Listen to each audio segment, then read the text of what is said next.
And we are on air. Bonjour à tous.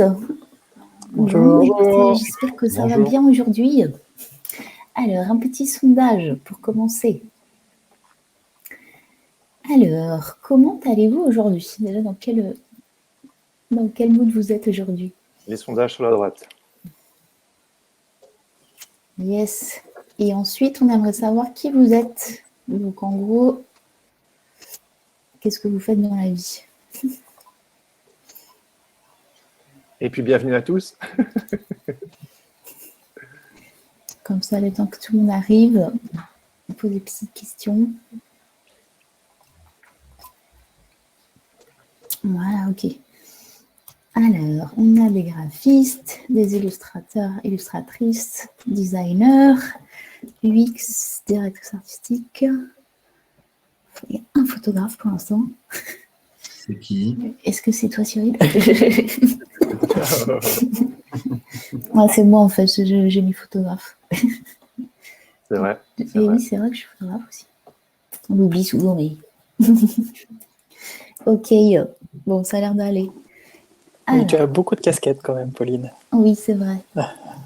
Bonjour, bonjour. Alors voilà, donc n'hésitez pas à mettre des petits mots. Alors vous avez le chat, donc là vraiment échangez, réagissez. On vous enverra les liens aussi au fur et à mesure. Quand vous avez des questions, il est beaucoup mieux de les poser dans l'onglet questions qui est juste à côté. Comme ça nous permet de peut-être d'y répondre déjà, et puis que tous les participants puissent voter pour. Comme ça nous permet de prioriser les questions à poser à la fin. Donc, il y aura un petit moment spécialement pour ça. Voilà. Alors, donc voilà, là c'était l'explication de l'interface. Si vous ne connaissez pas, est-ce que vous avez participé déjà à certains M'as-tu vu? Vous pouvez répondre dans le chat. Ou faire des petits... vous pouvez envoyer des petits émoticônes. Yes. Bon, très bien. Bon, bah, c'est cool. Merci les fidèles. Donc, tout ça sera visible en replay. Alors, donc, M'as-tu vu? Qu'est-ce que c'est pour les nouveaux? Alors, c'est une petite émission qu'on fait depuis un certain temps déjà. Donc, on a imaginé ce format, en fait, avec Jérémy et Adobe pour, en fait, vous préparer à présenter davantage, enfin, présenter mieux en fait vos talents et en fait vos travaux, et de savoir mieux les sélectionner, savoir mieux les mettre en forme, mieux communiquer dessus. Et en fait, c'est cette idée que voilà, on va remplir de toutes ces connaissances cette période un petit peu particulière, pour qu'à la rentrée, en fait, vous soyez prêts à envoyer le boulet. Vous soyez prêts à présenter tout ce que vous avez fait cette année et évidemment les années précédentes. Donc, c'est un peu on prépare votre mue, la mue de tout le monde pour la rentrée quand on sera tous sortis de tout ça. On a hâte. Yes. Donc, yes. Donc là, aujourd'hui, on accueille un photographe, Cyril Abad. Donc, merci beaucoup de t'être rendu disponible, parce que c'est un métier qui est aussi toujours un petit peu en urgence. Donc, ce qu'on va voir avec Cyril, c'est évidemment que tu te présentes un petit peu, tes projets phares, et comment tu crées ton portfolio, quelle est ta stratégie, même si comme tu nous disais, elle n'est pas encore très sûre, mais justement, ça fait partie de la réflexion. En fait, on teste des choses, donc je laisserai Cyril parler de tout ça. Les inspirations sont très importantes parce que c'est des manières de voir, mais aussi de présenter. C'est des sensibilités, c'est des courants, et effectivement, c'est des communautés d'esprit aussi. Donc, dans quoi on s'en sert en tant qu'artiste, créatif, designer. Donc, tout ça, c'est important. Et après, donc, nos amis Stéphane et Olivier vont nous présenter un outil spécial photographie. Je ne dévoile pas. Gros suspense. Un gros suspense. Hein. Très bien. Un nouvel onglet Lightroom. Et ensuite, on fera toute une partie sur la stratégie de communication. Donc, comment fait-on quand on est photographe? Mais sachez aussi qu'il y a beaucoup de tips que vous pouvez récupérer. Enfin, vous pouvez vous inspirer aussi, même si vous êtes illustrateur ou même développeur, j'en sais rien. En tout cas, c'est toujours une manière de raconter son histoire, raconter ses histoires, raconter son parcours. Et puis, on va vous laisser la place pour poser des questions. Et puis, on fera un petit récap avec les 3 conseils de Cyril. Voilà, en gros. Donc, c'est 1h30 de concentration et d'explication. Donc, on est très heureux de t'accueillir, Cyril. Je suis très heureux aussi. Yes. Top. Voilà, Bon, tu es on stage. Yes, c'est parti. Ah, Salut Cyril. Salut Jérémy. Yes, ça fait plaisir de discuter en face-to-face. On s'est déjà parlé au téléphone par le passé, mais là, on se voit pour de vrai, entre guillemets. Est-ce que pour commencer ce petit moment, est-ce que tu pourrais te présenter? Oui, je peux le faire. Alors, je suis donc Cyril Abad. Je suis photojournaliste, photodocumentaire plutôt, puisque j'ai plutôt envie de travailler sur des projets long cours. Je suis venu à la photographie finalement assez tardivement. J'ai eu plein de métiers avant, plein de métiers, quelques métiers avec plus ou moins de succès, de la comptabilité au web design, en passant par le graphisme, voilà. Et puis un premier job sur un CAP photo. Au moment où le numérique s'installait, où les premières versions de Photoshop arrivaient, j'ai commencé à bosser justement sur l'enseignement de Photoshop sur un CAP photo. Et je suis rentré dans la photographie comme ça. J'ai assuré cette formation pendant à peu près 8 années. Et j'ai découvert, j'ai plongé dans ce qu'allait devenir ma passion. Voilà. Ah oui, tu le vois comme une passion? Ah, aujourd'hui, ouais, je me sens extrêmement chanceux de pouvoir travailler et vivre de ma passion, ouais, bien sûr. Et quelle différence tu fais entre le photojournalisme et le photodocumentaire? Parce que je sais que tu mentionnes les deux, mais que tu fais la différence quand même. Alors, je pense que photojournalisme, ça doit englober certainement également la photographie documentaire, mais je m'inscris plus dans une démarche long terme, j'aimerais. Donc, pas d'actu, pas de news, pas de petits sujets. J'ai plutôt envie de développer mes propres projets. Voilà. Donc, ouais. C'est peut-être la différence, peut-être sur la durée. C'est peut-être des projets dans lesquels je peux injecter plus ma propre sensibilité d'auteur. Voilà. Ouais, bien sûr. Ouais. On va pouvoir plonger là-dedans un petit peu plus tard. Top. Est-ce que tu pourrais nous présenter, pour commencer par un premier aperçu de ton travail, 3 projets dont tu es particulièrement fier? Je ne suis pas très fier de tous mes projets. Hein. La fierté, c'est compliqué en photo. Alors, ça veut dire que non, je sais pas. Enfin, moi, globalement, je pense qu'on est rare. Enfin, sont rares ceux qui aiment vraiment ce qu'ils font. C'est-à-dire qu'il y a cette remise en question permanente. Donc, je me dis toujours que quand je revois mon travail, que je peux faire beaucoup mieux et que j'aurais pu faire beaucoup mieux. Voilà. Donc là, c'est le moment où je partage mon écran, c'est ça? Ouais, c'est ça. Et que tu me montres 3 projets que tu es En fait, voilà, globalement, je me dis que ça a fonctionné. C'est des projets qui ont fonctionné, exactement. Et qui fonctionnent encore. Donc, oui, je suis très heureux que ça fonctionne, mais je me dis qu'on peut toujours faire mieux. Alors, je partage mon écran. Vas-y.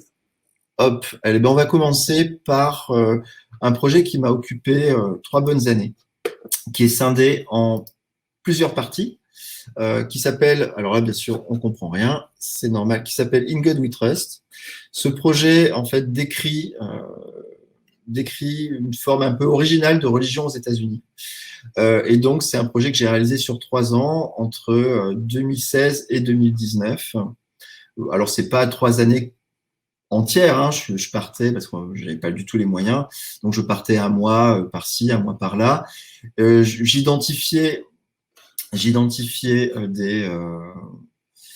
des formes originales en fait d'expression religieuse. Donc là, par exemple, nous sommes à Holy Land, qui est un parc d'attractions en Floride, parc d'attractions qui a fermé l'an dernier. En fait, j'ai eu la chance de pouvoir le faire pour fraude fiscale. Hein. Ça devait tomber tôt ou tard.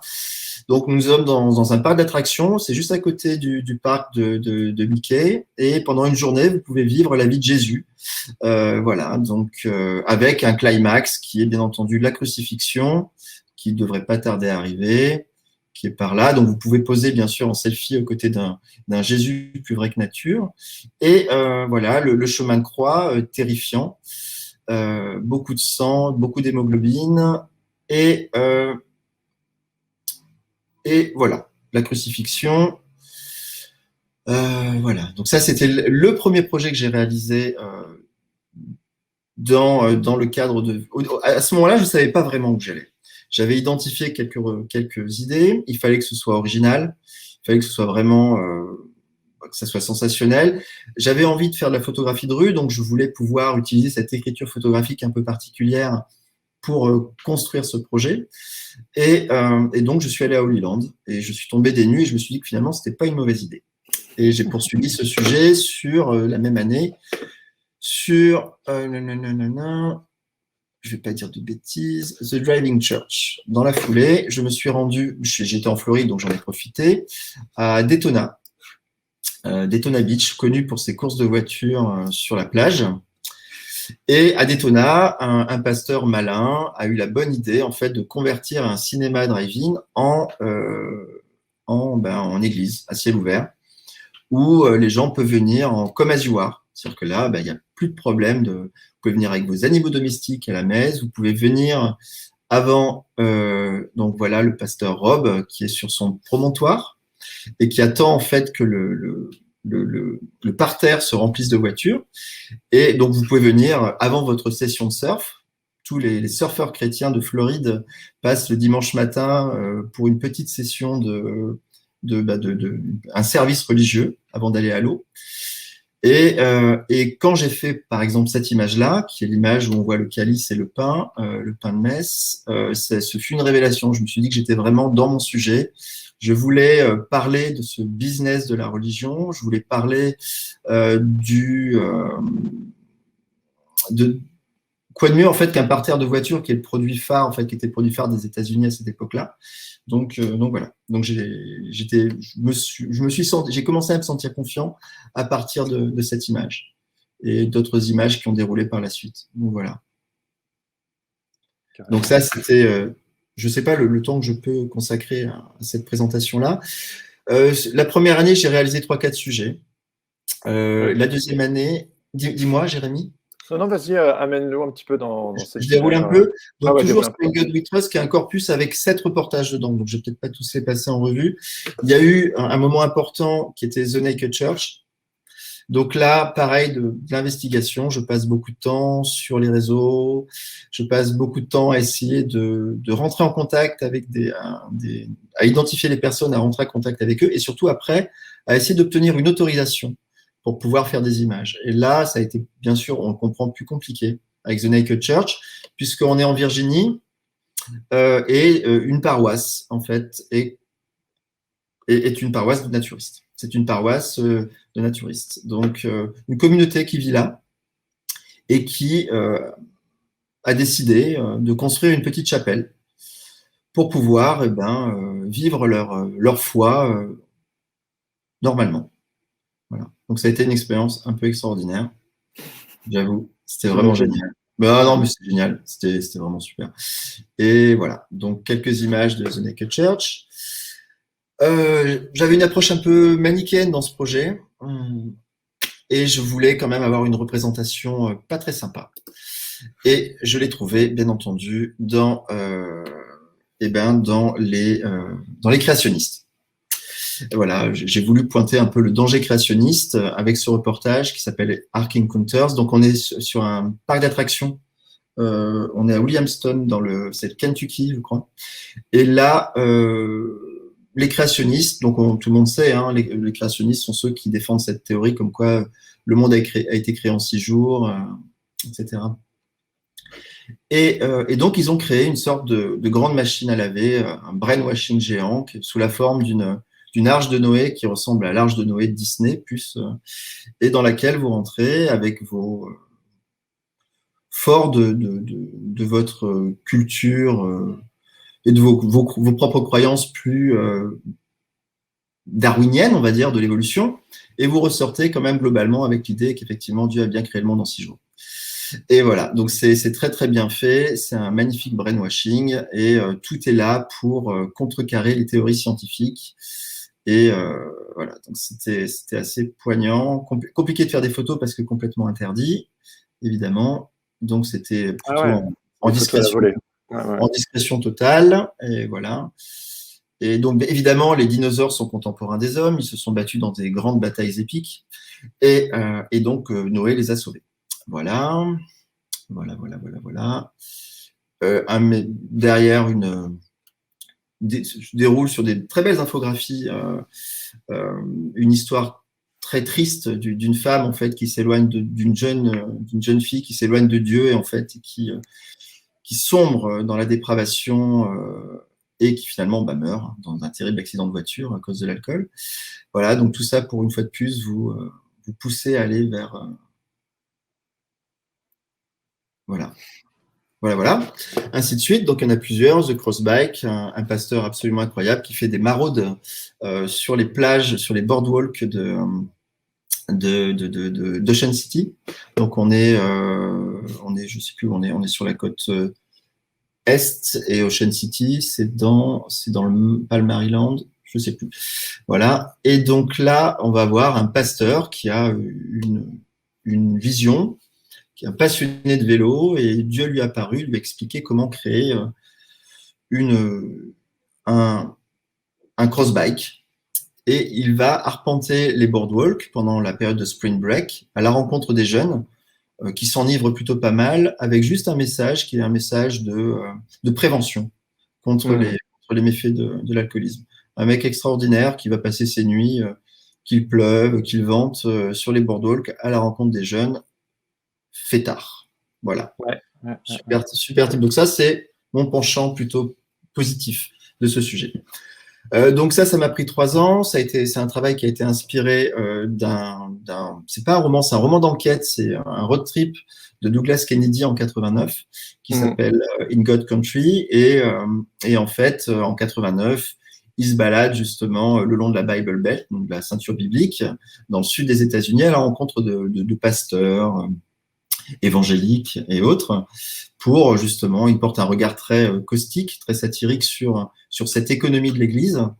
Et en fait, je tombe là-dessus à une période où je suis en recherche de reportages, de sujets, je suis un peu en panne, et je me dis que ça peut être une formidable idée, un bon point de départ, et j'enquête, et j'essaye de mettre en relation avec les gens qu'il a interviewé, et il s'avère que la plupart étaient soit derrière les barreaux, soit coulaient des jours heureux dans des paradis fiscaux, Bahamas ou Panama, etc.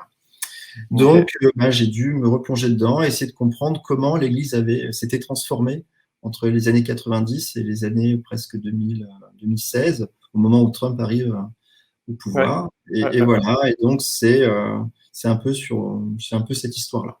D'accord. Ça, c'est un gros projet de cœur. Il y a aussi un magnifique livre qui est sorti aux éditions Pyramide et Révélateur, India du Trust, où on peut approfondir ce sujet qui est vraiment fascinant. Je me demandais et cette histoire. Ouais, absolument. Ouais. Il y a aussi The Snake Church qui est assez fascinant, mais je pense qu'on aurait besoin Et c'est un autre projet. C'est un autre projet.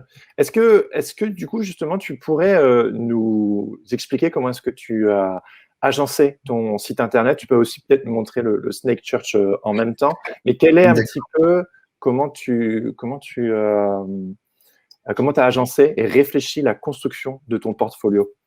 En tant que photographe professionnel, c'est un outil pour trouver du travail, pour montrer ta sensibilité, les sujets sur lesquels tu travailles. Est-ce que tu peux un petit peu nous montrer ça? Comment tu as pensé ton portfolio? Alors, très bien. Alors, peut-être en rentrant dans des aspects plus techniques, mais alors, The Snake Church, qui là a été appelé Ends Up Believe, qui correspond au premier verset de la Bible de Jacques. Et donc c'est Marc 16, 17, 18, voilà, et là-dedans il est dit, voilà, Ends Up Believe, mais en fait c'est un sujet qui traite des églises de serpents dans les Appalaches. On est Tu vraiment commences dans... avec un petit Comment? mot tu commences toujours avec un petit mot d'explication. Voilà. Au Donc, début. en fait, c'est mon sino, c'est mon pitch. C'est ce que l'on va retrouver également dans les PDF que je vais transmettre aux rédactions pour tenter de vendre mon projet. Ah ouais, d'accord. En français, en anglais. Donc là, c'est collé un petit peu sur c'est un copier-coller du texte qui présente le projet. Donc, qui évidemment derrière peut être déroulé soit par un rédacteur qui veut développer l'histoire. Alors, soit un rédacteur le fait, soit je le fais moi, puisque j'écris aussi. Et moins bien sûr, bien souvent qu'un rédacteur, mais je peux le faire. Et après, je déroule mon histoire. D'accord. Là, j'utilise un WordPress avec une sorte de slider horizontal que je trouve intéressant puisque ça nous permet un petit peu comme une scénographie dans une galerie. Ouais. On peut avancer progressivement et c'est l'intention. Et donc, c'est pas comme si on avait une sorte de maçonnerie de galerie avec, enfin, qu'on appelle ça un damier. Un damier de photos. Et on peut dérouler à mesure comme si on progressait dans une galerie, dans un lieu d'exposition. Assez difficile de trouver des templates qui proposent ce genre de slider, ce qui fait que celui-ci est très utilisé par les photographes en slider horizontal. Voilà. Pour revenir à la narration, dans ce projet, elle est évidente parce que la fin de mon histoire, donc c'est une église, il y a quelques églises qui sont discrètes, secrètes dans les Appalaches, qui pratiquent en fait un rituel dans lequel ils manipulent des serpents. Ils manipulent des serpents, c'est une sorte d'épreuve divine. S'ils ne sont pas mordus, ben, c'est que Dieu l'a voulu. Et s'ils sont mordus, ben, c'est la volonté de Dieu. Et donc, ils s'en remettent entre les mains de Dieu et ils n'iront pas à l'hôpital. Ils vivront jusqu'au bout leur expérience. Voilà, donc ça, c'est une histoire assez dure. Donc, c'est interdit aux États-Unis, cette pratique. Donc, il m'a fallu beaucoup de temps également pour pouvoir pas infiltrer, parce que j'ai demandé clairement, j'ai identifié des pasteurs qui le faisaient. Et mon histoire est complètement inversée, c'est-à-dire qu'en fait, la fin, ben, je vais spoiler d'une certaine manière, parce que pour moi, je l'ai vraiment construit comme une narration, comme une histoire. La fin, le pasteur est mordu. C'est par là. Bientôt, il manipule le serpent et il est mordu. On ne voit pas la morsure, c'est un choix délibéré. Il est mordu, il est à l'agonie, et on s'arrête là. Ouais. Ce moment, en fait, arrive au tout début de mon projet. Alors que là, dans mon histoire, il est à la fin. En fait, j'ai déroulé une histoire avant qui nous amène là. Donc, c'est un vrai propos narratif. C'est une vraie construction narrative de cette série. Puisque, en fait, j'arrive et 3 jours après, il se fait mordre. Donc, moi, je suis au bout de ma vie, je suis au bout du rouleau, je vais pleurer dans les bois, je ne sais pas quoi faire, mon projet se casse la gueule et c'est vraiment terrifiant. Je vais rester 1 mois et demi, presque 2 mois avec lui et en fait, il est finalement, il est sur un lit d'hôpital, il survit et je suis coincé. Et en fait, je vais construire toute mon histoire à partir d'autres images. Je vais créer une histoire vraiment, une fictionnelle presque, et qui nous amène jusqu'à ce moment-là. Voilà. Et comment tu sélectionnes j'imagine que tu as pris des dizaines et des centaines de photos. Comment tu sélectionnes les photos et comment tu les agences justement au niveau de… Alors, là, vous avez coupé le partage, je crois. Oui. On va Non, mais pour comprendre un peu sommairement, j'avais, en me plongeant en investiguant ce projet, j'avais en tête, alors j'ai souvent des influences qui sont des influences littéraires américaines, contemporaines, ou maintenant des séries. C'est très important pour moi. Et en fait, ce projet-là, très tôt, il y avait derrière un écrivain américain qui s'appelle Ron Rash, qui est un écrivain qui a beaucoup écrit sur les Appalaches, et des ambiances de brume, des ambiances un peu glauques, de vie dans les Appalaches, et qui était absolument fascinant. Et il y avait une série qui était la première saison de True Detective. Ah oui. Avec, pareil, une atmosphère un peu mystérieuse et où par moments, il y avait des émergences, il y avait des symboles un peu ésotériques qui apparaissaient, soit dans la nature avec des vols d'oiseaux, soit des références au roi en jaune, etc. Et j'ai trouvé ça fascinant. Et comme dans la plupart de ces séries américaines, on a souvent au début, je pense que ça parle à tout le monde, il y a souvent au tout début une voiture qui passe, qui roule avec un travelling au-dessus d'une forêt. voilà, comme dans Ozark, etc. On a souvent ça, on a souvent cette idée-là. Donc moi, j'ai cherché à faire cette image-là. En fait, j'ai cherché à construire une histoire très influencée par ce type de série américaine où quelqu'un prend la route, il traverse une contrée des Appalaches et finalement il choisit un chemin qu'il n'aurait pas dû prendre et qui l'amène dans une petite ville, celle-ci, où on va découvrir les personnages progressivement, une sorte de ville qui est figée dans le temps. Donc j'ai choisi des images parce qu'il y avait plein d'images qui ne présentaient pas cette idée-là, que je voulais porter. Donc j'ai fait une sélection, un peu une censure de certaines images qui allaient casser mon propos narratif. Donc je suis allé chercher des images qui figent un peu. Et puis je suis allé chercher des symboles, des choses qui questionnent. Qu'est-ce qu'il veut dire? Où est-ce qu'il nous emmène? Et c'est comme ça. Et ma première évocation du serpent, elle est là. Elle apparaît comme ça, un petit peu comme un flash. C'est une sorte de truc un peu qu'on appelle subliminal qui arrive là. Et puis on découvre les personnages. Un peu une introduction aux différents personnages de l'histoire qui rentrent sur scène progressivement les uns après les autres et qu'on va retrouver plus tard dans des climax, dans des moments beaucoup plus dramatiques. Donc présentation des personnages, présentation des lieux, présence de la forêt, des choses un peu weird, un peu bizarres qui se passent. Et puis, on arrive des premières aides, un petit peu. Alors, il y a une scène, bon, elle parlera à personne dans True Detective. Il y a un passage dans une cabane, il y a marqué the Yellow King, et en fait, c'est écrit sur les. Et c'est une référence à un romancier d'horreur. Et là-dedans, en fait, sur ces mots qu'il y a sur ce panneau, tout est dit. C'est le premier verset de l'histoire, en fait. C'est la première raison qui a motivé, en fait, ces pasteurs à se lancer dans la manipulation de serpents. Il est dit, en fait, que vous pourrez manipuler des serpents, boire des choses venimeuses, et lorsque l'Esprit Saint descendra sur vous, vous serez sauvés. Et en fait, les pasteurs manipulateurs de serpents éprouvent ce verset. Voilà. Donc, il apparaît là. Des symboles, un peu comme dans True Detective, on trouve dans la nature. Ben, moi, j'ai cherché des choses dans la brume et j'en ai trouvé, comme ce qui peut ressembler de loin à une croix. Et puis, le serpent arrive juste là, en fait, assez tardivement. Voilà. Et ainsi de suite, avec un climax. Et on revient, on change de rythme. Donc, on change de rythme et on retrouve quand même des symboles religieux, on retrouve des choses. Et on se replonge dans une atmosphère de brume un peu oppressante. On va redécouvrir des personnages, des nouveaux personnages, jusqu'à le final avec le cliffhanger. Là, on ne sait pas qu'est-ce qui se passe, quoi. Enfin, je finis vraiment sur un cliffhanger, c'est-à-dire qu'à la fin, on ne sait pas. Il y a juste une image trompeuse de brume qui pourrait évoquer une âme qui voilà. Mais en fait, il survit. J'ai également les photos de lui sur son lit d'hôpital. Voilà. Mais tu as décidé de ne pas les montrer parce que ça ne servait pas ta narration.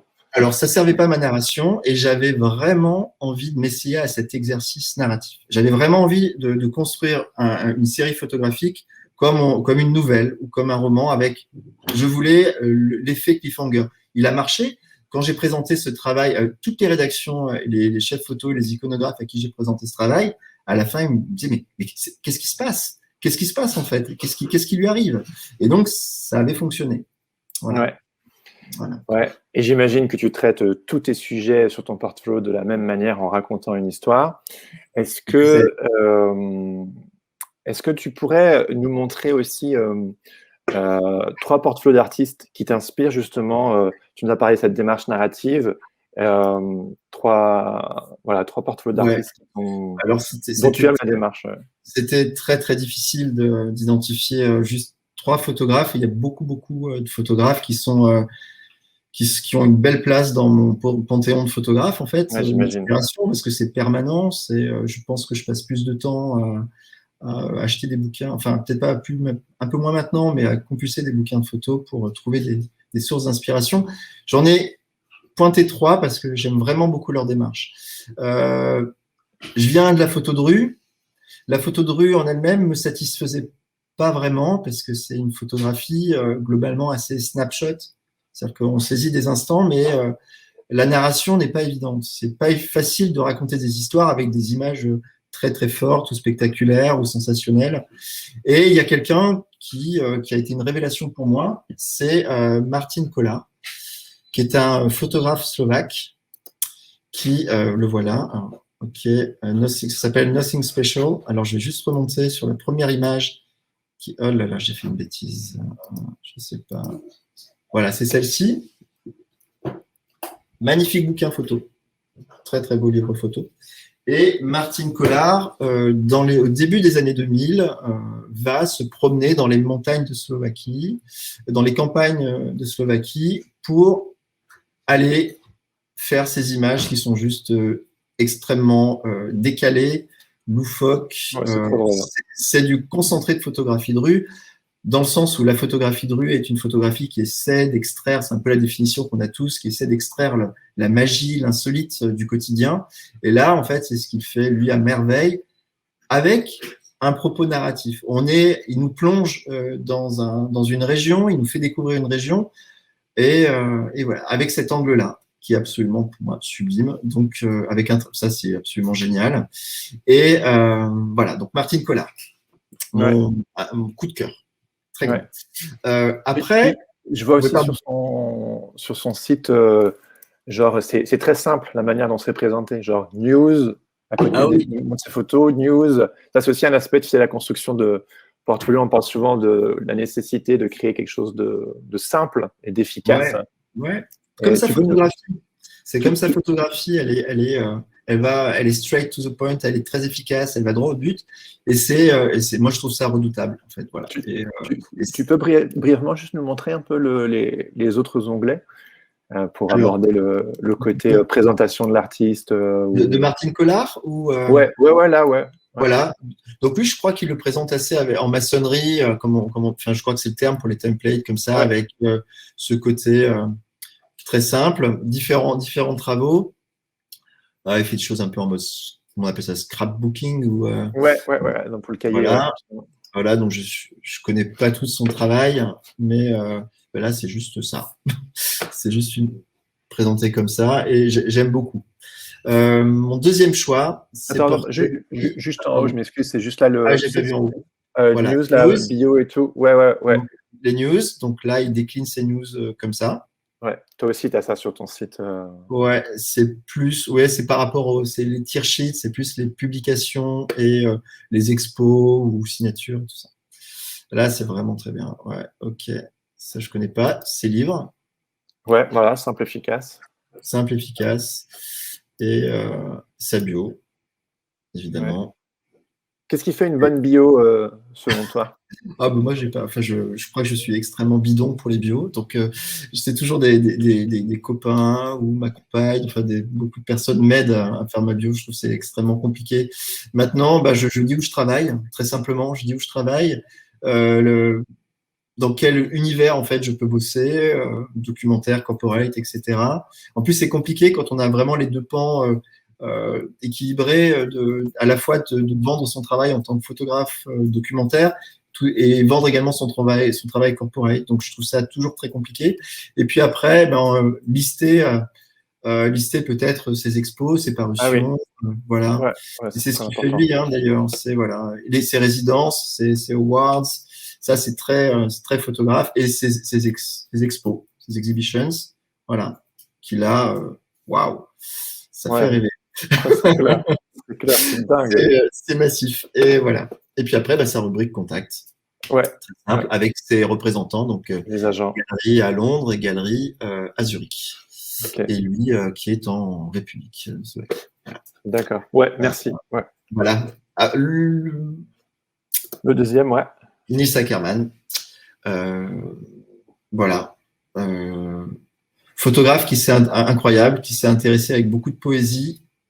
Alors lui, je pense que c'est voilà, il y a des photos, il y a un slideshow en bas, qui s'est intéressé à beaucoup de poésie, à une petite ville qui s'est construite à côté de Tchernobyl, juste après la catastrophe, et où se sont rapatriés en fait des habitants, des déplacés, et il s'est intéressé à un groupe d'adolescents à l'époque, qui sont devenus de jeunes adultes, dont je crois elle s'appelle Yula. Et on voit en fait la vie de Yula. C'est la vie de Yula qui se déroule, ses amours, la place très grande que tient l'alcool dans la vie de ces jeunes. Et voilà. Et c'est un travail de 3 ans tout en sensibilité, avec une proximité parfois un peu étouffante, je trouve ça très très puissant, très fort. La manière dont il a réussi à s'inviter, à être Ouais, c'est présent, dingue. à disparaître également dans ses scènes de vie. Et voilà, et c'est beau. C'est clair. Voilà, c'est super touchant. Et il a fait ça pendant 3 ans et c'est absolument sublime. Voilà. La petite dernière, non. Oh ouais, punaise. J'ai été le voir, c'est Alors, incroyable. donc, pour moi, Nice, pour venir à Nice, c'est vraiment ce travail sur le long cours. C'est ce que j'aime faire, c'est ce que j'aimerais mieux faire. Et voilà, donc je trouve ça vraiment sublime. Et puis, pour ces sujets originaux, la manière de les traiter, son style pictural et glacial, Egvenia Arbugaeva, je ne sais pas si je le prononce bien, avec vraiment Hyperborea, qui est, enfin, c'est somptueux. Voilà, il n'y a rien à dire. Ah ouais, montre-nous. Alors, J'ai été ok. voir tout à l'heure. Alors justement, et c'est un travail documentaire avec une narration qui est très belle, c'est très bien construit. Il y a, alors comment ça déroule déjà? Parce que je crois que voilà, il y a des flèches qui sont sur le côté. Et donc, Hyperborea, c'est décliné. Il y a des personnages, il y a des lieux, il y a des ambiances un peu différentes. Donc, elle a fait un découpage. Moi, j'aime bien le travail quand il est présenté dans son intégralité. Voilà. Tu veux dire quoi dans son intégralité? Alors, dans son intégralité, avec des morceaux choisis de chacune des parties, et comme ça peut être publié dans la presse, où on peut également trouver ce travail Hyperborea, où des images sont extraites de ces 4 chapitres, et c'est vraiment sublime. Voilà. Ouais. Ça, c'est incroyable. Puis les images sont méga puissantes et la présentation Ouais. du portfolio est dans une économie de moyens, ça va straight to the point également. C'est très efficace. Voilà, c'est très très efficace et voilà, et c'est beau et c'est sensible et les portraits sont superbes. On y est quoi. Voilà, on est dedans. On dirait une landing page. C'est tellement tellement beau. Voilà, un traitement qui est sublime aussi. Et puis c'est insolite. Voilà, il y a une part aussi, elle injecte de la magie là-dedans, de la poésie, donc c'est très beau. Puis un travail. Oui, dis-moi. Elle montre pas ses commandes, j'ai l'impression. Elle montre très peu de choses. Elle est très très discrète sur son travail parce que je pense que ce travail se suffit à lui-même. Et puis voilà, il y a très peu de choses. Hein. Elle a 3 sujets ou 4 sujets. Il y a les chasseurs de mammouths, publiés dans la presse française internationale. Je trouve que c'est génial. Mais là, pareil, il y a très peu de photos. C'est assez étonnant. Je trouve même qu'il n'y en a pas assez, puisque je crois que ça s'arrête là. Et puis on revient. Et on a du mal un peu à se plonger dans cette histoire de mammouth. Je l'ai vu décliner avec beaucoup plus d'images dans la presse. Et c'est spectaculaire. Alors là, il y a vraiment une intention de divulguer peu de ça attise le mystère et on n'a pas besoin d'en mettre plein la vue et non, ça doit fonctionner. Exactement. Elle a des editings très serrés, c'est-à-dire qu'elle sélectionne très très peu d'images. Ouais. J'ai l'impression que c'est la substantifique moelle de tout ce que tu racontes, c'est justement le fait de bien choisir, de servir son propos pour qu'on comprenne très clairement ce sur quoi on a travaillé, ce qu'on est bon, et puis raconter une histoire. C'est des films en fait, tout ce que tu montres, c'est des films figés. Ouais, c'est des films en images, tout à fait. Ouais. Ok, top. Merci Cyril pour ça. On plongera dans la seconde partie de l'émission encore dans les diverses autres parties de ton travail corporate aussi, comment tu fais pour trouver du travail et cet aspect technique-là. On va pendant un petit quart d'heure laisser la parole à Stéphane et Olivier qui vont nous présenter Lightroom, ou en tout cas quelque chose en rapport avec Lightroom, il me semble. Et puis Cyril, je te retrouve juste après. Si tu veux, tu peux couper ton micro ou ta caméra si tu préfères. Et on se retrouve juste après. Très bien. Formidable. À tout de suite. À tout de suite. Alors, merci. Hop. Alors, et d'ailleurs, j'en profite pour dire, j'adore le travail de Cyril, c'est magnifique. Voilà. De même. Voilà. Donc oui, on va parler de Lightroom. Donc Lightroom, alors il y a deux Lightroom, juste pour le rappel. Il y a le Lightroom classique et il y a le Lightroom, on va dire nouvelle génération. Sachant juste aussi pour le rappel, les deux ont vocation à coexister, à continuer à évoluer. Donc ça, c'est juste un petit rappel pour toute personne qui a peur. Lightroom classique est vraiment fait pour les photographes qui font beaucoup de photos, qui veulent gérer eux-mêmes leurs originaux parce qu'ils en ont besoin. Et il y a des fonctionnalités vraiment spécifiques pour ce cas d'usage. Et alors que le Lightroom, on va dire, le Lightroom nouveau, on va dire, lui, son but, c'est réellement d'être cloud first et d'avoir toutes les photos synchronisées. Pourquoi? Pour pouvoir passer facilement, par exemple, d'un iPad ou une tablette Android, à un ordinateur Mac ou Windows, à son téléphone, voire même, comme c'est le cas ici, dans le navigateur. Et donc, dans le navigateur, je peux continuer à uploader mes images, je peux travailler mes images, les partager.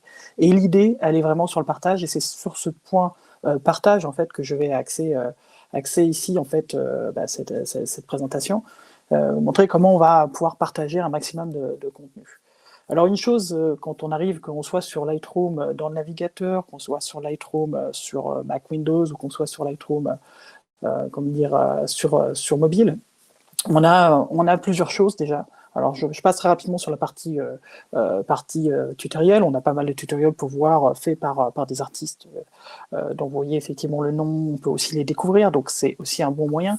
Et comment faire ça aussi, au-delà des tutoriels, chacun des utilisateurs peut aussi, s'il le veut, soumettre, hein, bien sûr il y a une validation sur la qualité, peut soumettre en fait des tutoriels ou des pas à pas. C'est-à-dire que sur cette photo-là, on voit ici, c'est pas moi qui y joue, hein, c'est vraiment l'animation automatique qui montre comment ont été travaillées en fait cette photo pour avoir ce résultat avec les pinceaux, les éléments.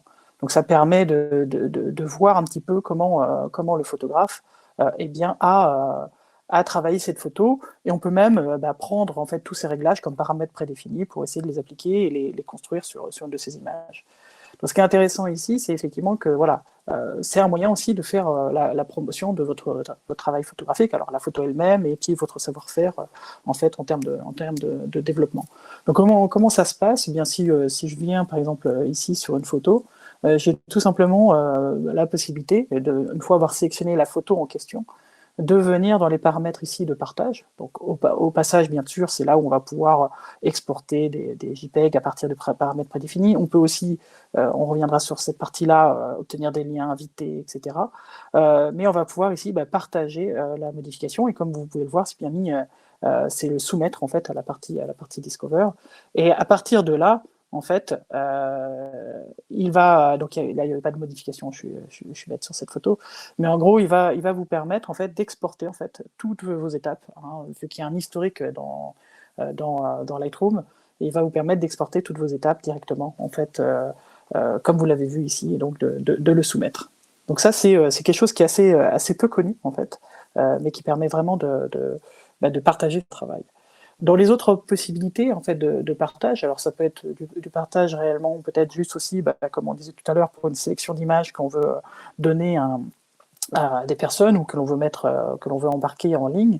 On a aussi la possibilité, donc soit en sélectionnant quelques photos dans une collection, soit directement au niveau de l'album, hein, donc effectivement, excusez-moi, j'emploie l'ancien terme collection, mais c'est album, c'est synonyme, et là, du coup, je vais pouvoir partager, alors on verra tout à l'heure cette notion ici, mais je vais pouvoir aussi partager et inviter. Donc partager et inviter, c'est intéressant, par exemple ici, j'ai déjà invité Olivier juste avant, et j'ai cliqué sur ce bouton, hein, en mettant son adresse email, j'ai cliqué sur ce bouton qui va activer la fonction peut contribuer. Ça veut dire quoi? Ça veut dire que si je n'envoyais que ce lien tout simplement de partage, donc là je peux prendre un lien partageable, donc là j'ai pas besoin d'inviter, je peux diffuser ce lien. Si je prends ce lien ici, que je retourne ici, je vais me mettre en navigation privée pour être sûr de ne pas être connecté. Voilà. D'accord. Donc j'ai un lien que je peux partager, communiquer sur les réseaux très rapidement pour partager une collection. Voilà, donc là dans ce cas-là il faut être connecté parce que j'ai demandé à ce que les éléments. Mais si j'avais activé l'option, excusez-moi, je me suis trompé, donc mon option ici c'est invitation uniquement, mais je peux demander que tout le monde voit en fait cette collection. Voilà. Donc à partir de ce moment-là, si je reviens et que je rafraîchis, cette collection peut être partagée. On a bien sûr des options de présentation. On a des fonctions de diaporama automatique, etc. Mais les personnes donc là, Labo est le public, j'ai quand même aussi invité Olivier. Et Olivier, je ne sais pas si tu as une photo, alors tu n'en auras peut-être pas forcément de Miyajima, mais si tu veux rajouter une photo, eh bien, lorsque la page va se rafraîchir, eh bien, vous allez voir qu'on peut contribuer à une collection.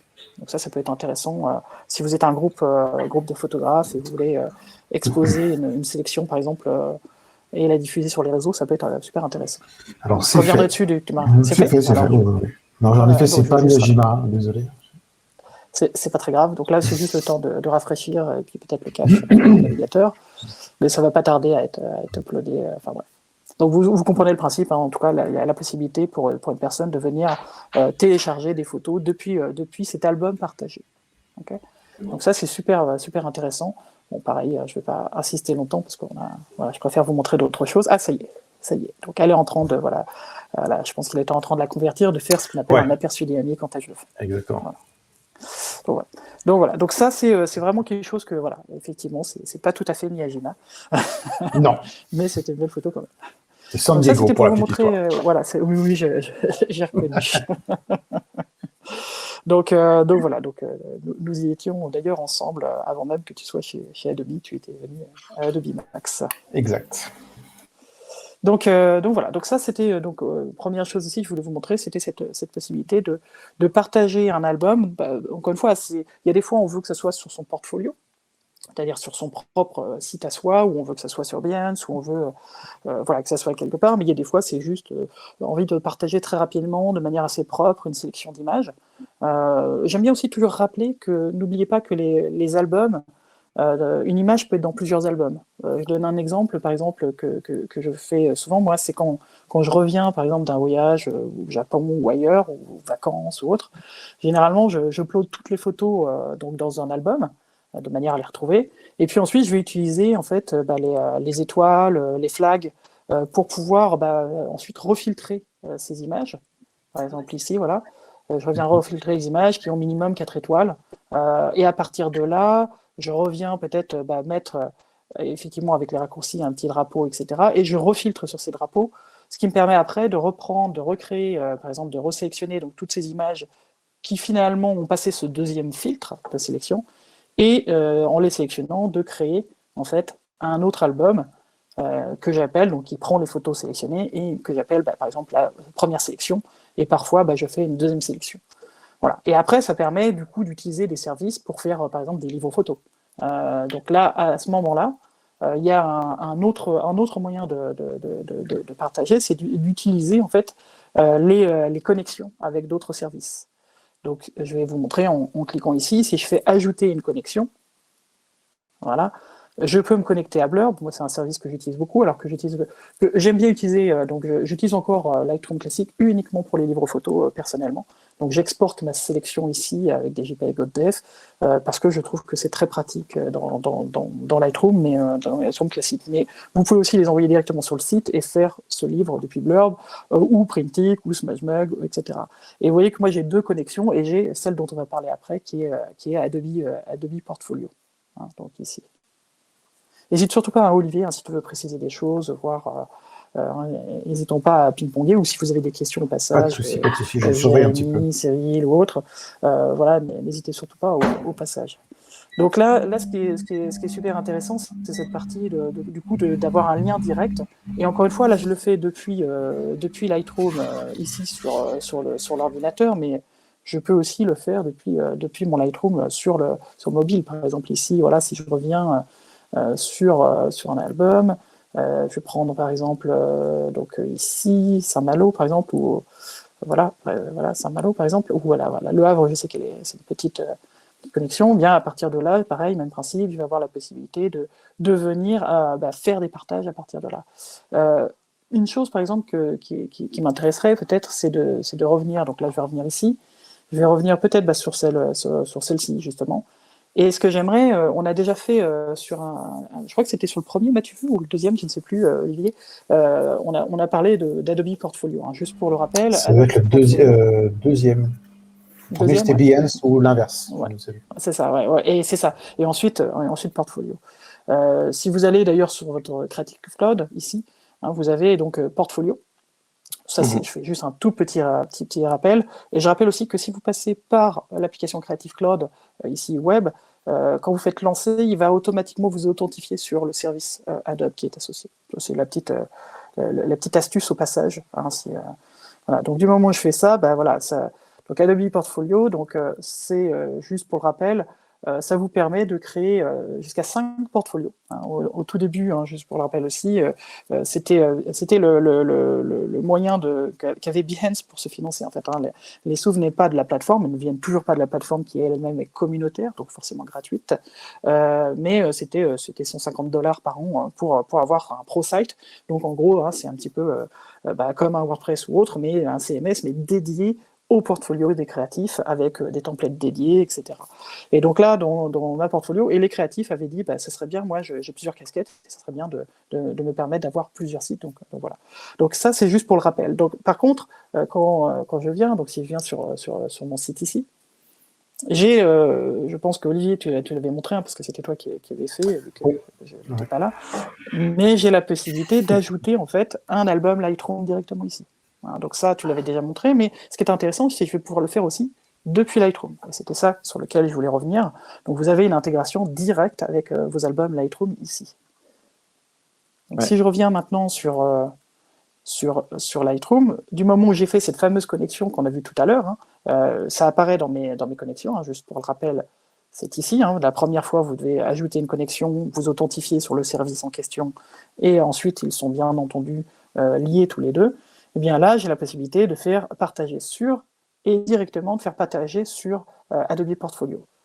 À partir de ce moment-là, vous allez voir, donc je le laisse faire, je ne fais absolument rien, et ça va, alors parfois ça l'ouvre en tâche de fond, ça va me l'ouvrir automatiquement, voilà, dans mon navigateur par défaut, et ça va avoir uploadé, créé en fait cette page pour moi. Voilà, automatiquement. J'ai rien eu à faire de particulier. Donc là, on voit bien que c'est bien la collection, vu qu'Olivier a rajouté sa photo de San Diego. Et c'est tout ce que j'ai à faire. Alors après, bien sûr, une fois que je suis dans l'interface, je peux renommer le titre, etc. Là, vous voyez qu'effectivement, il a récupéré automatiquement en fait voilà, certaines métadonnées, etc. Enfin, voilà, tout ceci est automatiquement géré par le template de Portfolio.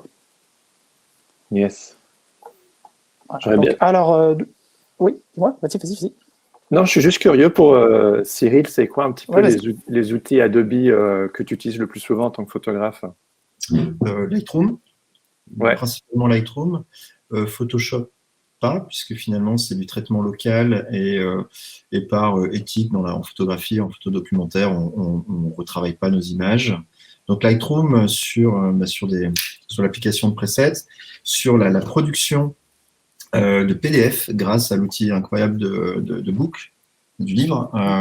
L'editing, moi ça m'arrive aussi de mettre des tirages par terre, mais l'editing via les collections, c'est très bien conçu, donc c'est facile d'agencer les photos, de créer une scénographie, etc.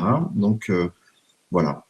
Editing, évidemment, en photojournalisme, on a besoin de légender, d'enrichir en fait les informations, notamment au niveau des champs IPTC pour les rédactions, c'est-à-dire des champs qui sont, ça nous occupe parfois beaucoup plus de temps que la prise de vue, c'est-à-dire c'est tout le renseignement aux normes AFP en fait des champs IPTC, et il y en a beaucoup. Voilà, et tout ça est très normé en français, en anglais, pour que ces images soient indexées sur des serveurs d'agences photo, etc., et qu'on puisse trouver nos images assez facilement pour les télécharger et les utiliser en presse. Donc, il y a tout un travail via la bibliothèque, qui est un travail d'indexation et de renseignement des champs IPTC. Via le développement, on va travailler formidablement sur nos images, d'érotiser, et puis utiliser les presets soit intégrés, soit surtout en amenant des presets ou en créant soi-même des presets de traitement des images, et puis après, on déroule, puisque c'est un workflow qui est bien conçu. J'essaie d'utiliser Lightroom Mobile avec l'iPad Pro pour avoir une idée d'un peu plus d'être un petit peu plus nomade. Bon, c'est pas toujours évident, mais j'aime beaucoup le rendu malgré tout. Voilà.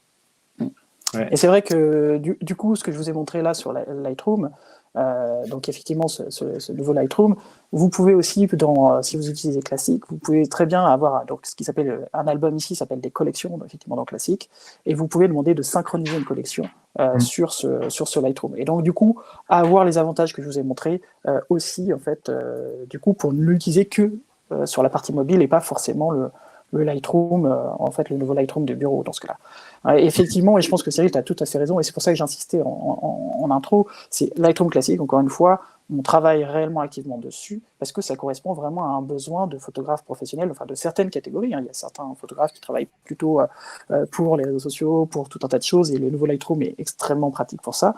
Mais pour un photographe professionnel, par exemple comme toi, Cyril, effectivement, la gestion des champs IPTC est juste extraordinaire. Ici, le but de celui-là, c'est de ce Lightroom-là, c'est vraiment d'aller très très vite en fait dans le travail photo. Et vous avez bien sûr la possibilité de mettre des mots-clés, il y a bien sûr la reconnaissance de visage aussi automatiquement. Et surtout, il y a Adobe Sensei qui vous permet de trouver le contenu à l'intérieur des images. Si vous cherchez plage, si vous cherchez quoi que ce soit, il va trouver automatiquement pour vous. Donc on n'est pas dans un flux de thésaurus, en fait, de mots-clés. Ouais. Lightroom classique, oui, c'est aussi pour ça que pour Adobe, il y a aucun doute sur le fait que les deux doivent coexister parce qu'ils correspondent à deux besoins différents et ils peuvent être complémentaires, encore une fois, vu que Lightroom classique permet de partager des collections eh bien dans le nouveau Lightroom. Et dans ce cas-là, on n'utilisera pas Lightroom peut-être pas sur l'ordinateur ou pour faire certaines choses, mais surtout Lightroom mobile et Lightroom web. Une petite question, Stéphane, que je vois passer, qui n'était pas mise en question, donc je te la lis. Peut-on mettre des mots de passe pour les albums partagés ? Alors, il n'y a pas forcément de mot de passe. Par contre, s'il est partagé, on peut inviter. C'est soit, j'ai montré tout à l'heure que l'album pouvait être, si j'appuie sur Play ici, l'album pouvait, lorsque je fais partager et inviter, il peut être soit effectivement sur invitation uniquement, et donc dans ce cas-là, il y a uniquement les personnes dans lesquelles j'ai rentré leur email qui vont pouvoir voir cet album. Mais sinon, dans les personnalisations, eh bien ici, on peut mettre le nom de l'auteur, la grille, et on a différents paramètres avancés. Est-ce que je veux que les métadonnées soient visibles? Est-ce que l'emplacement est visible, etc. Et on peut autoriser, du moment où on était sur invitation, la fonction d'autoriser l'accès. Si quelqu'un a le lien, du coup, je peux lui donner un accès parce que je vois qui c'est, etc. Mais on n'a pas la notion de mot de passe, non. Voilà. Et donc, j'ai un peu débordé, donc je vais arrêter, mais c'était juste voilà, pour vous montrer ceci. Donc, je vous encourage vraiment à regarder un petit peu de ce côté-là. Et là, juste le temps de ressortir et d'arrêter le partage de mon écran. Merci Stéphane, c'est top. Cyril, tu partageais il y a quelques minutes justement, tu parlais de tes préparations de book pour écrire aux rédactions. Et du coup, je me demandais, je pense que c'est une question que beaucoup de gens se posent, comment un photographe professionnel comme toi fait pour trouver du travail? Eh bien, la question à 1000 points. La question à 1000 points. Alors, tout dépend du travail. Je réalise des reportages, des documentaires à mes frais, la plupart du temps, financés par mon activité corporate. Ces reportages, une fois que j'ai les images, je vais créer ce PDF et je vais solliciter des rédactions. Voilà, je vais envoyer solliciter des rédactions, c'est-à-dire c'est worldwide, j'envoie à peu près à tout le monde. J'ai des listes. Alors lorsque vous appartenez à une agence, vous pouvez avoir accès à un répertoire en fait d'agences dans lesquelles vous allez avoir les contacts du chef photo du Stern, du chef photo du Washington Post, etc. Et donc, vous allez pouvoir diffuser, du moins envoyer vos PDF avec votre pitch qui présente le reportage que vous proposez et votre histoire et vos images. Voilà, donc c'est le cœur du prospect. C'est comme ça que je prospecte. Au niveau corporate, en travaillant par des agences, j'ai des propositions de prestations, de missions photographiques qui collent avec les attentes d'un client par rapport à ma façon de faire des images. Et puis après, je vais, comme tout le monde, sur LinkedIn, je vais chercher des références, essayer de trouver des communicants et puis envoyer une fois de plus des folios. des folios corpos, cette fois-ci ciblés, en proposant par exemple d'aller ensuite voir ce que je fais d'autre sur mon site web.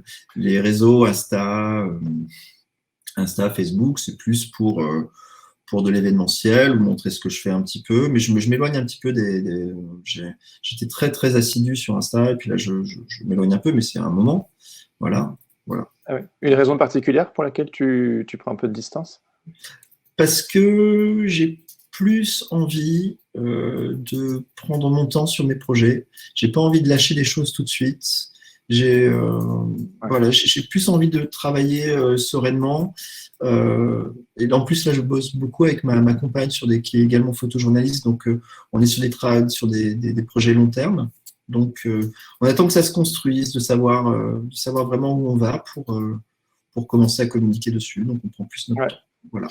Est-ce que tu n'as pas loin un exemple de folio que tu envoies à des rédactions où là, il faut aller fouiller au fin fond de ton ordinateur? Si c'est le cas, t'embête pas. Alors, par exemple, si tu prends une série comme celle de, je sais pas, la Snake Church, c'est la même en PDF, mais au lieu que ça ait un PDF, donc ça va dérouler verticalement. C'est vraiment le template de base du book, puisque je sais que moi, je m'aventure pas trop sur la mise en page, puisqu'en fait, justement, c'est le métier de ces gens-là, de faire de la mise en page, donc je vais pas leur dire c'est comme ça qu'il faut faire. Donc, en gros, je vais être très basique, très simple. Je vais mon pitch, un bloc texte, la page d'en dessous en format paysage, la deuxième image, légendée, en anglais et en français. Tous les folios que j'envoie sont légendés en anglais et en français, puisque bien entendu, je ne vais pas faire deux folios, c'est un peu dommage, donc je vais faire un seul folio avec les deux langues, et puis comme ça, sans hésiter et sans faire d'erreur, je pourrais envoyer le même folio à peu près à tout le monde. Voilà. Ouais. Je sais que moi, je fais pareil en illustration, c'est qu'en fonction de la rédaction à laquelle j'écris, je fais une sélection très précise des illustrations que je vais présenter. Je ne vais pas écrire aux particuliers ou au monde avec les mêmes sujets, en fait. Mais toi, tu chéris tes reportages que tu travailles sur un très longtemps, et puis au bout d'un certain temps, pouf, t'envoies. Et là, du coup, en espérant que peut-être, soit il y a un article sur ton travail ou que tu puisses être payé pour une réutilisation, pour un dossier.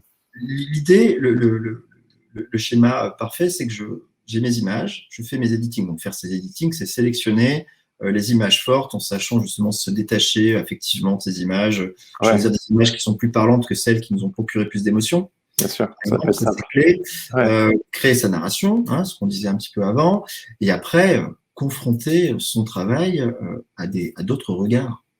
Enfin, pour moi, c'est essentiel, c'est que je suis entouré de gens dont j'aime le regard, souvent acérés, exigeants, ils vont me faire mal, ils vont me critiquer, ils vont me dire c'est nul. Mais en fait, et je crois que ça fait partie aussi du truc, c'est de se confronter en permanence, avoir plein d'avis différents pour affiner son travail, affiner son folio et enfin le diffuser. Voilà. Et comment tu vis ce regard, ces critiques sur ton boulot? Après, on est tous, je dis tous, parce que je parle de la communauté, on se connaît un peu tous et tout, et donc on se retrouve un peu tous dans les mêmes lectures de folio auxquelles on est confronté. Dès qu'on va sur un festival, on peut présenter son travail, parce que dans ces festivals photos, je parle par exemple de Visa pour l'image, il va y avoir la crème de tous les iconographes mondiaux qui vont être rassemblés là pour voir ce que vous faites.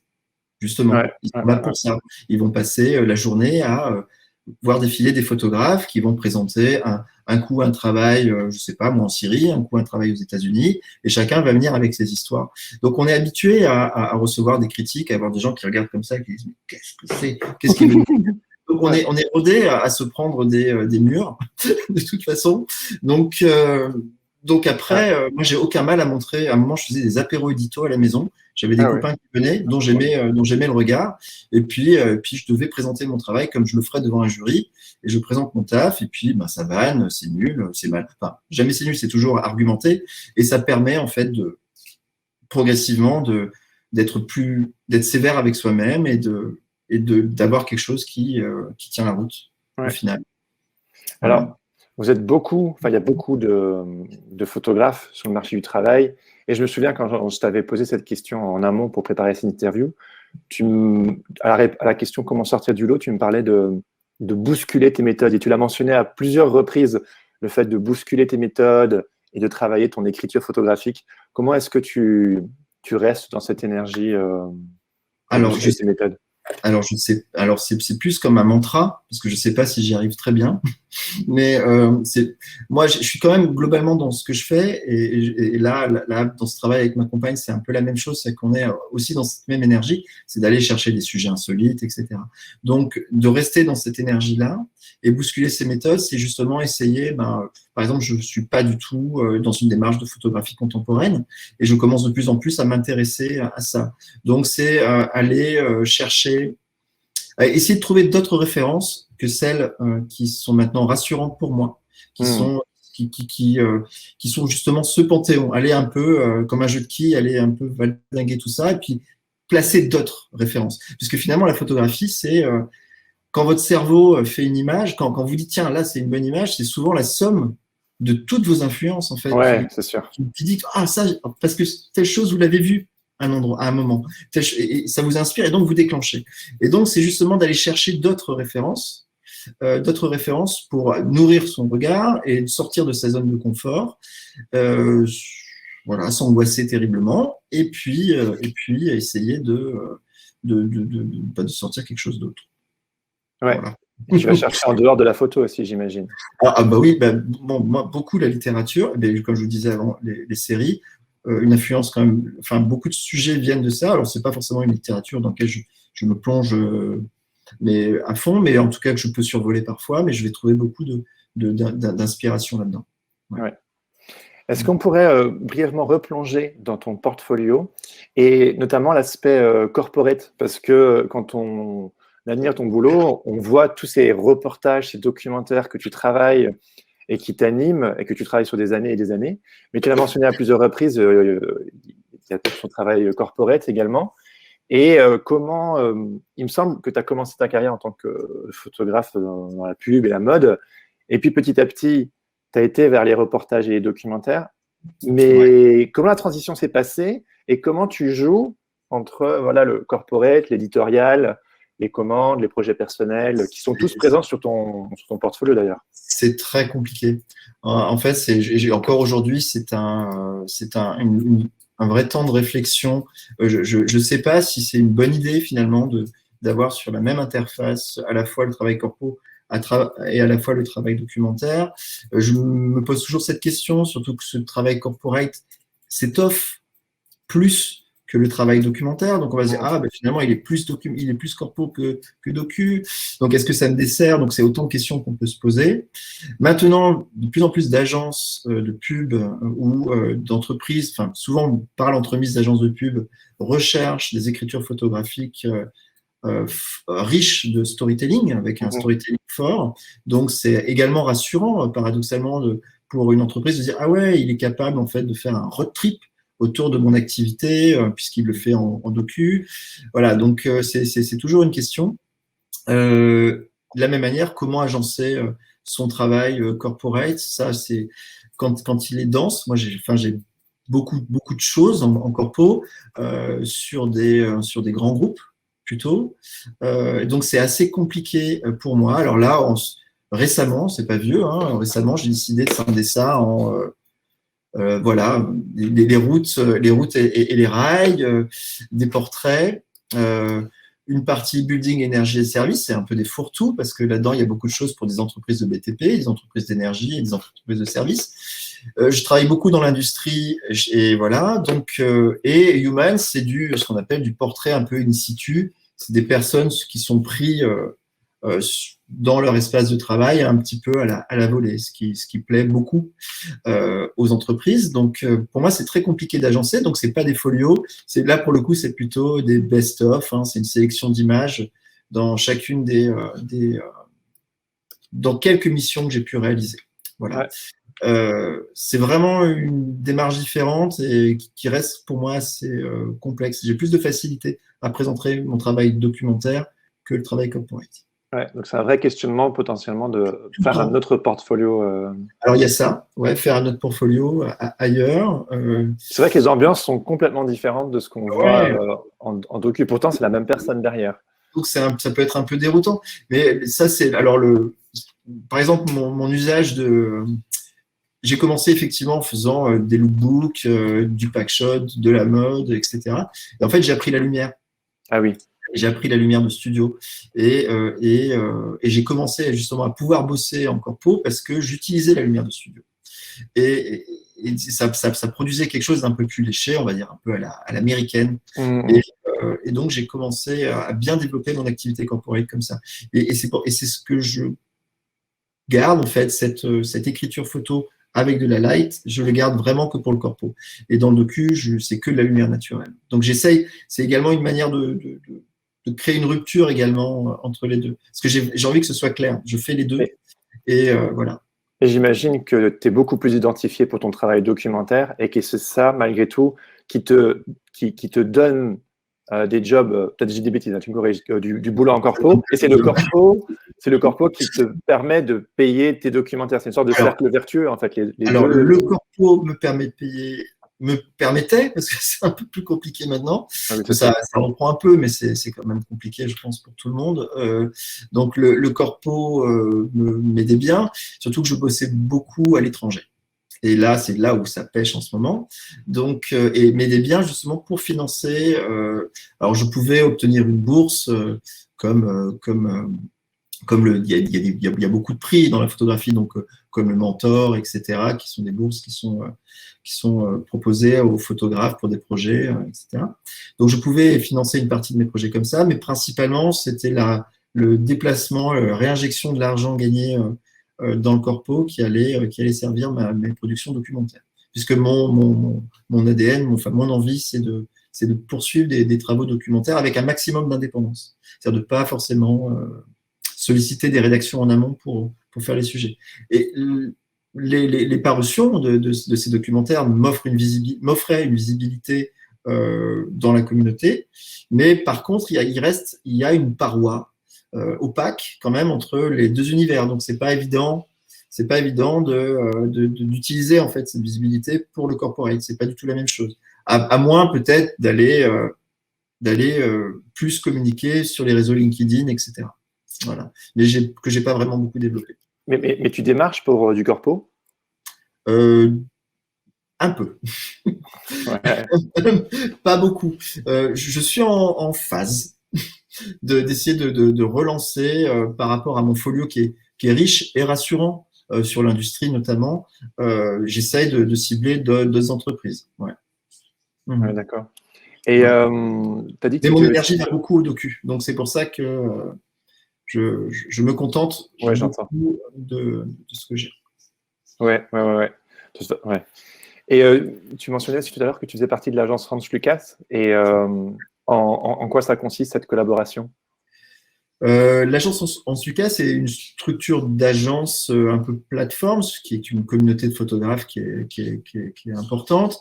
C'est pour moi très enrichissant. Ça l'a été surtout beaucoup à mes débuts, parce que en gros, c'est une pépinière avec beaucoup d'idées, plein de choses, beaucoup de connaissances, beaucoup de savoirs partagés. Donc, quand on apprend le métier de photojournalisme, c'est absolument génial de pouvoir rejoindre une agence. Il y a cette mise à disposition, bien sûr, de répertoires. Il y a des personnes qui sont là pour vous aider lorsque vous avez vous répondez à un appel d'offres, comment de viser telle prestation. Ah oui, il y a une communauté, et je pense qu'elle est propre à chaque agence, qui est là pour vous aider. Donc, c'est une famille, enfin, et puis on se connaît beaucoup. Moi, là, j'ai beaucoup de potes qui sont là-dedans. C'est important.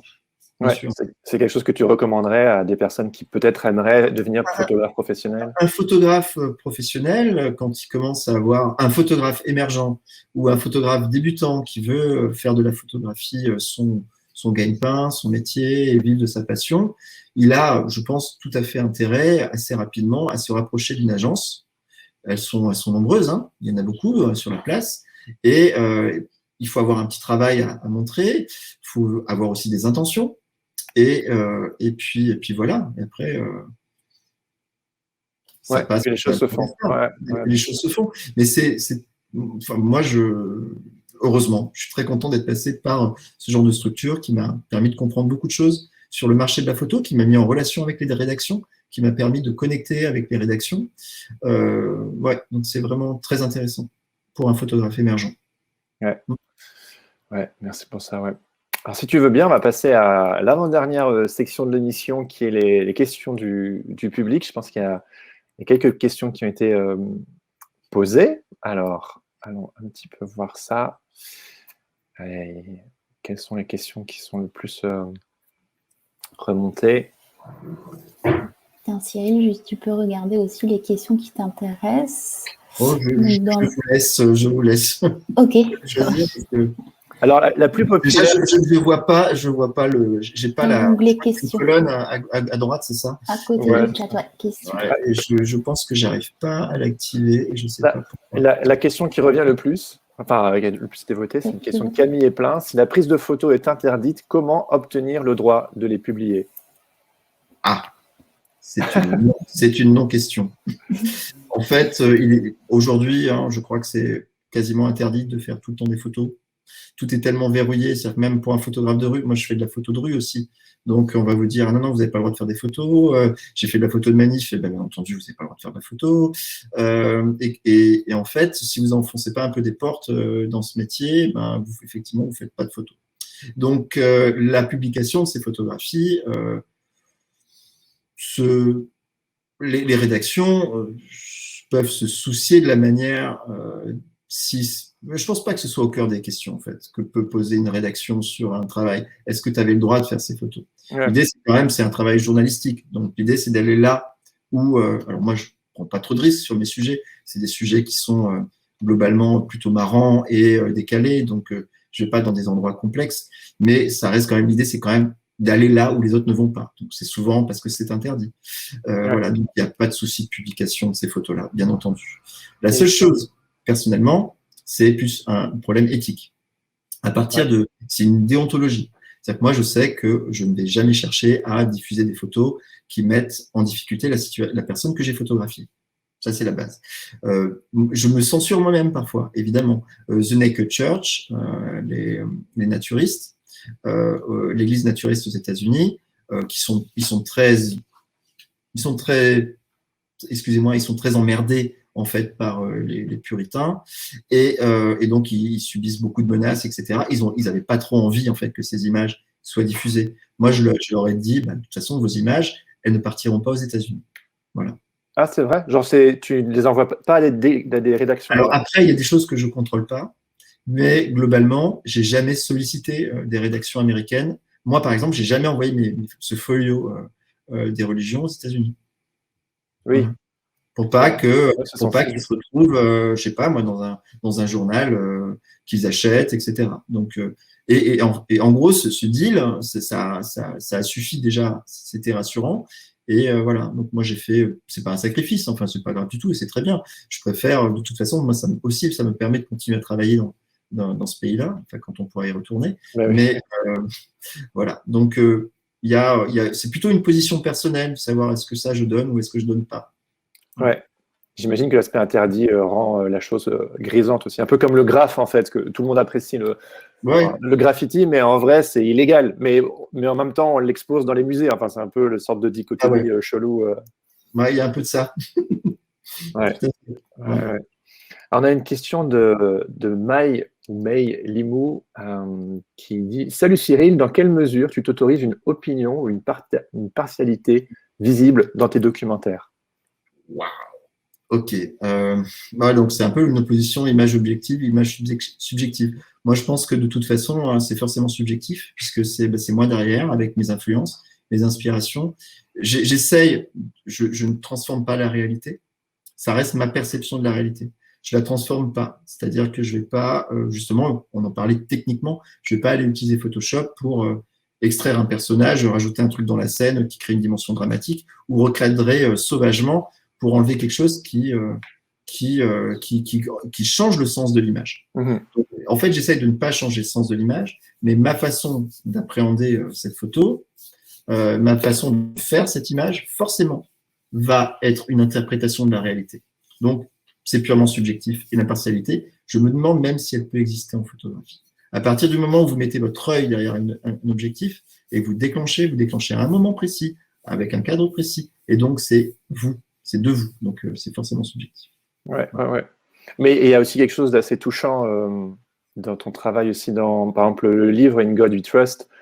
Il y a des sujets qui font réagir, qui font même sourire ou qui offusquent. Mais toi, on sent une vraie, même une tendresse, une certaine neutralité. Il y a une volonté empathique.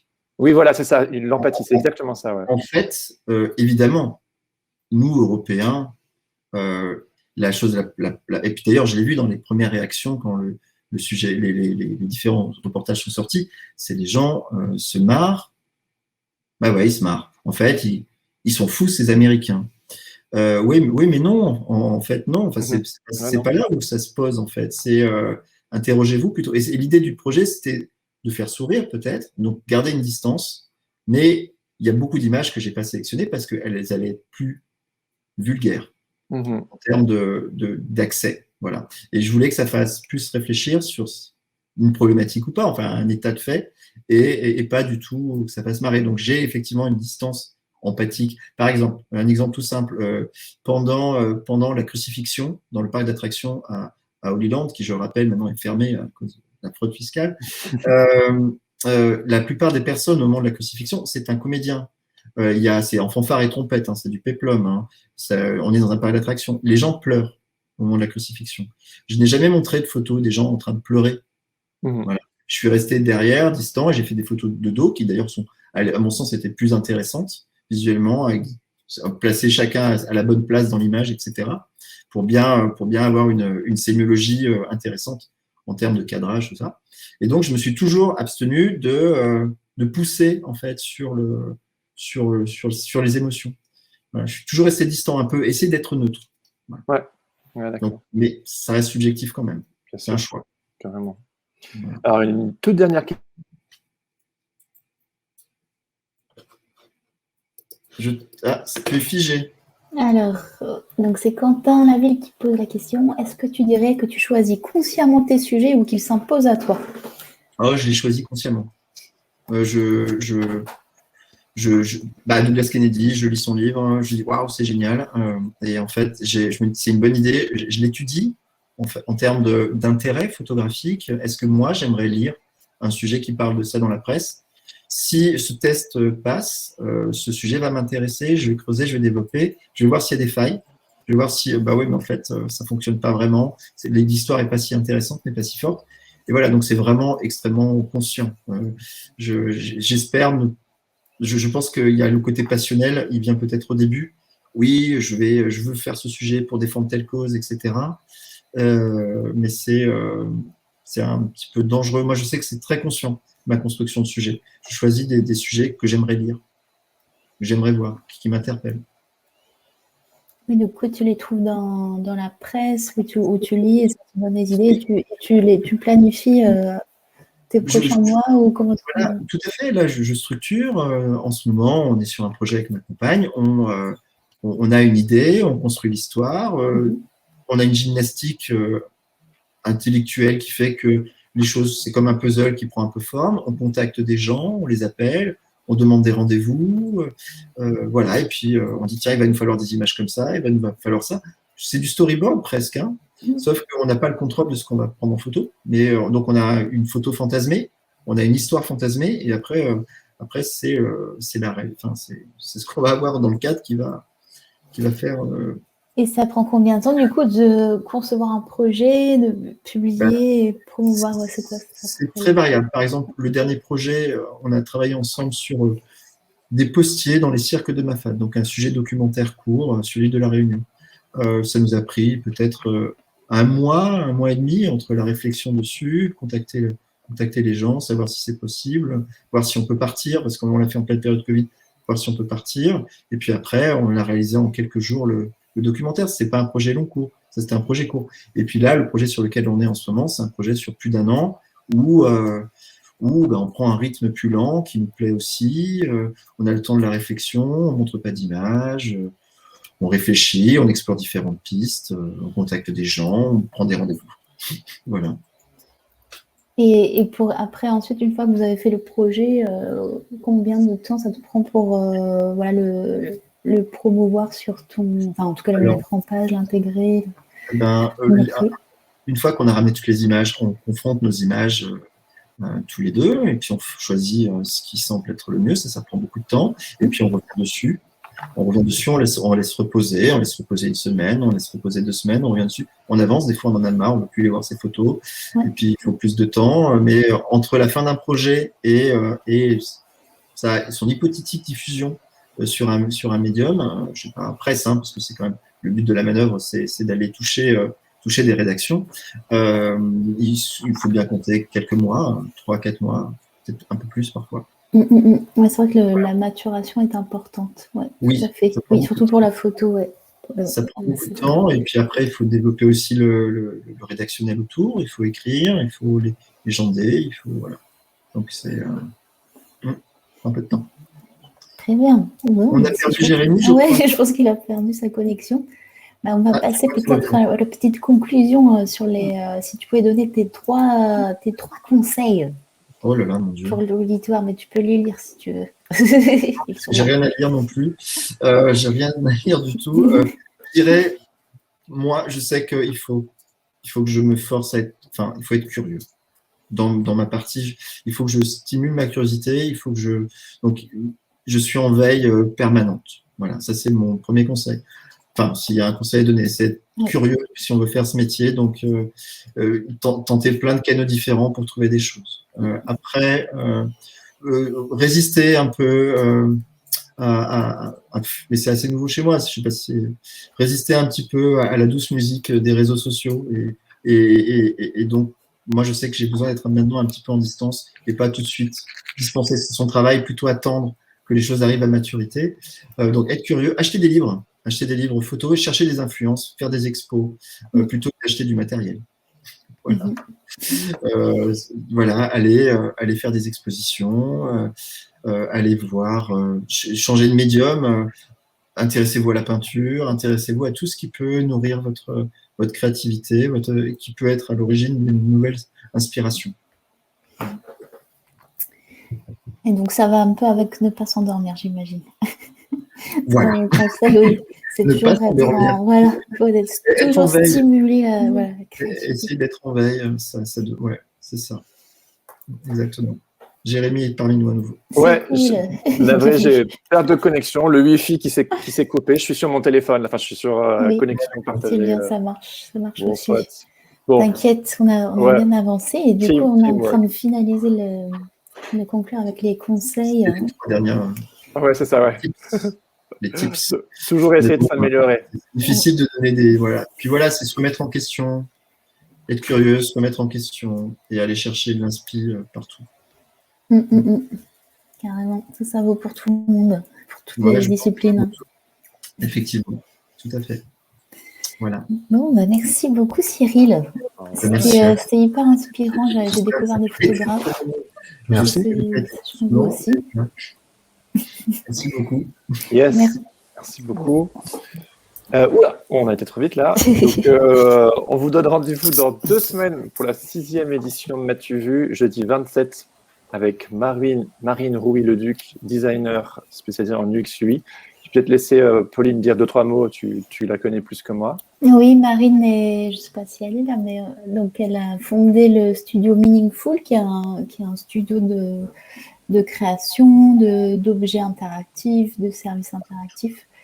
Et ce qui est intéressant de voir là, c'est qu'en fait, elle crée des expériences, elle travaille aussi sur des interfaces. Donc, c'est son portfolio, vous verrez, enfin leur portfolio est aussi composé de projets comme de projets de formation, des talks, en fait, tout ce qu'ils font tout ce qu'ils réalisent pour mettre en avant leur vision sur le design, parce qu'ils ont une vraie vision. Donc ça, c'est intéressant, parce que c'est vrai que par rapport aux personnes qu'on a vues avant, c'est vrai que c'est plus sur le travail. Et là, on va voir sur toutes les activités en fait, du studio qui mettent en avant leur travail.